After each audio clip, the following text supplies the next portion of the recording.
여러분 안녕들 하시죠? 한사부입니다. 우리나라 속담에 낙숫물이 섬돌에 구멍을 낸다는 말이 있죠. 골프나 주식도 마찬가지로 낙숫 물방울이 스스로 몸을 깨며 섬돌에 구멍을 내듯 슬롯도 머리를 깨며 시간을 깨며 돈을 깨며 배우는 것입니다. 그럼에도 이런 수행 없이 쉽게 생각하며 대들었다가는 깨지는 것은 나만 깨지고 돈만 깨질 뿐인 것이죠. 120% 노력하면 하늘이 돋고 스스로 선경지명이 생기게 된다 합니다. 쌓이고 쌓이면 달인이 되고 타짜가 되는 것 아닌가요? 즉 실패가 쌓이고 쌓이면 전문가가 되고 다니고 다니면 전체적인 판을 알게 되어 책상머리 100년 서생이 아닌 실전에서의 명장이 되는 거죠. 그러나 이것도 체력의 뒷받침 없이는 불가능한 일일 겁니다.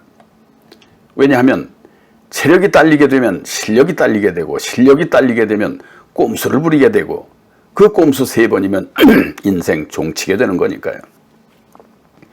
이는 정치나 비즈니스의 협상에서도 마찬가지요. 골프나 슬롯 게임에서도 마찬가지입니다. 꼼수 3번이면 그 전에 이미 상대는 그 수를 알게 되기 때문이죠. 그래서 체력이 딸렸을 땐 무조건 쉬는 것이 돈 버는 길인 겁니다. 즉 몸과 마음을 초기화시키는 것이죠. 기본으로 돌아가라는 겁니다. 여유가 있으시면 보약도 한 재 들면서 말이죠. 흔히 골프에서나 슬롯에서나 위기에 빠졌을 때일수록 기본에 충실하라는 말이 있습니다. 이는 기본에 충실하지 않았기에 위기를 맞이하게 되었다는 의미이기도 합니다. 즉 위기는 나의 체력이 떨어졌을 때 또는 운명적 기운이 떨어졌을 때 내가 만들어내는 것이죠. 그래서 슬롯머신 게임에서도 벤처기업의 정신이 필요합니다. 전체적인 판을 알아야 하고 큰 흐름을 읽어야 하는 벤처기업 말이죠. 또한 도학이나 비즈니스나 전쟁이긴 마찬가지이기에 전쟁이나 경쟁에서 상황의 변화나 상대방의 전략이 바뀔 때마다 한 발 앞서 방향과 전략을 바꾸어야 하기 때문이죠.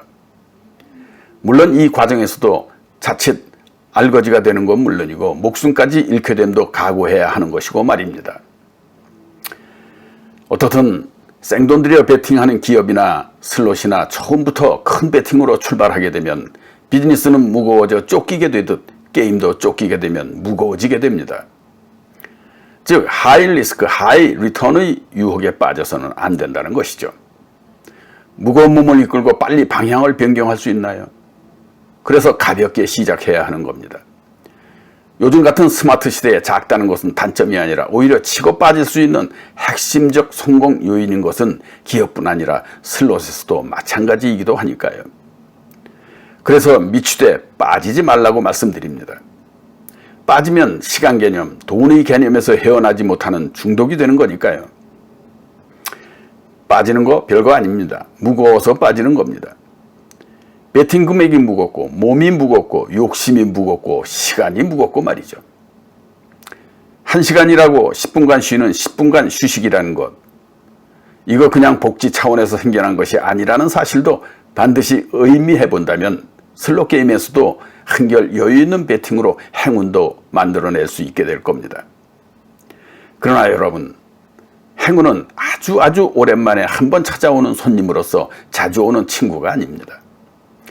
다음에 찾아올 행운은 옛 손님이 아닌 전혀 다른 새 손님이 찾아올 것이니 다음의 새 손님을 맞기 위해서는 깨끗이 방 청소를 해둬야 하듯 옛 손님은 기억에서 깨끗이 청소를 해둬야 할 겁니다. 그렇지 않으면 새로운 행운은 다른 곳으로 가버리고 말 테니까요. 그럼 오늘도 여기서 안녕. 글럽 또 봬요.